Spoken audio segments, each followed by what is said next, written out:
Kakao lover, for today's video, pag-usapan natin yung pruning. Kakalbuhin ba yung pag-pruning natin dito sa ating farm, sa ating mga kakao? Hindi. Ayan o, back to back po siya. Ang dami ko nang na-harvest dito, tapos yung iba hindi pa hinog. Yan, yung iba simula naman, ayan o. Makikita mo naman dyan o. So kakalbuhin ba pag nag-pruning tayo?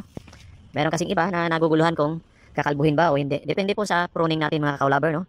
Kung rehabilitation o rejuvenation, pwede natin siyang kalbuhin, pero 1 year pa siya mamumunga. Pero at least meron na tayong magandang mga sanga ng kakao. Katulad nito. Pero pag productive na ang ating kakao, mga kakao lover, ayan, back to back siya. Ayan. So may flowering stage naman siya, tapos may mga cereal, ito may bunga. So sige lang tayo ng sige na harvest. Tulad nito, may mga bunga na siya. Yan o, grabe o, Doremi pa sulatido. So the more marami yung leaves natin sa taas, dapat pa mas marami pang leaves para mas maganda yung kain ng kakao natin, no, ng mga pads. Kasi pag kinalbo mo yan, mas maraming bunga, malalaglag yan lahat. Wala siyang kakainin mga kakao lover, doon kasi yung pagkain niya, yung mga dahon. Kaya bawal tayo magkalbo pag productive natin kakao.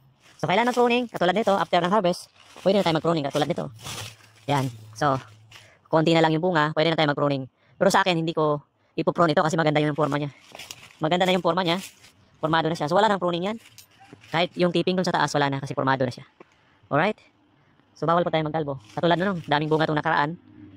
Then ngayon, wala na siyang dahon. So kailangan natin padahonin ulit. Pero wala na siyang pruning. Okay? Bawal tayo magkalbo pag productive na. Pag back to back. Pero pwede tayo mag-pruning up to 20% lang po. Nabawas natin sa kakao. Sa mga dahon ng kakao. Saka sa mga sanga ng kakao.